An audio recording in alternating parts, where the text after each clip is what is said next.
Bonjour, une fois n'est pas coutume, on va vous parler de mariage et vous prouver qu'un mariage de raison peut être un mariage heureux. C'est en tout cas ce qu'a réussi Kia avec le Niro, qui marie à la fois le crossover compact et l'hybride essence.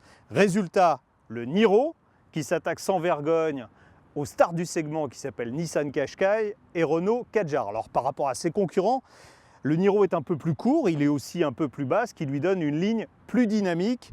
Il le prouve d'ailleurs en termes d'aérodynamique, puisqu'il affiche un CX de 0,29, ce qui est le record dans sa catégorie.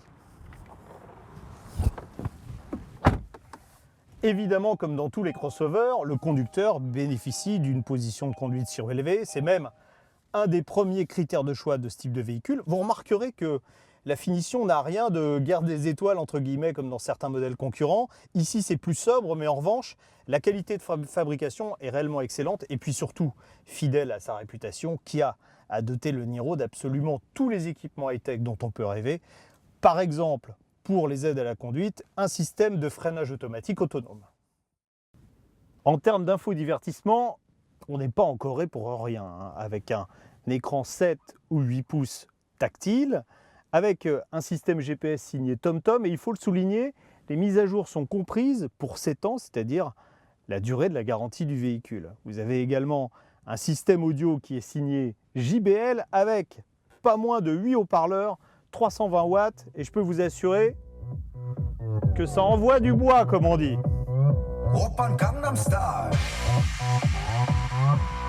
Gangnam Style. Tout à l'heure, je vous ai dit que le Niro était plus compact que ses concurrents. Ça ne l'empêche pas d'offrir une habitabilité parfois nettement supérieure. Par exemple, avec une garde au toit relativement importante à l'arrière, importante à l'avant. C'est même des records dans la catégorie. Et puis un espace aux jambes qui est supérieur à l'espace aux jambes offert par certains crossovers du segment supérieur. Le Niro ne possède pas le plus grand coffre du segment, 427 litres, mais on peut l'agrandir à 1425 litres.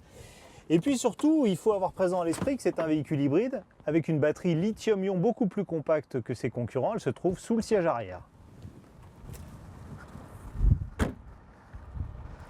On a commencé en parlant de mariage, on va finir en parlant de mariage, mais cette fois sous le capot, avec un moteur 1,6 litre GDI essence, marié à un moteur électrique de 44 chevaux, résultat 141 chevaux, mais surtout le plus important, c'est une consommation normalisée de 3,8 litres au 100, ça correspond à 88 grammes de CO2.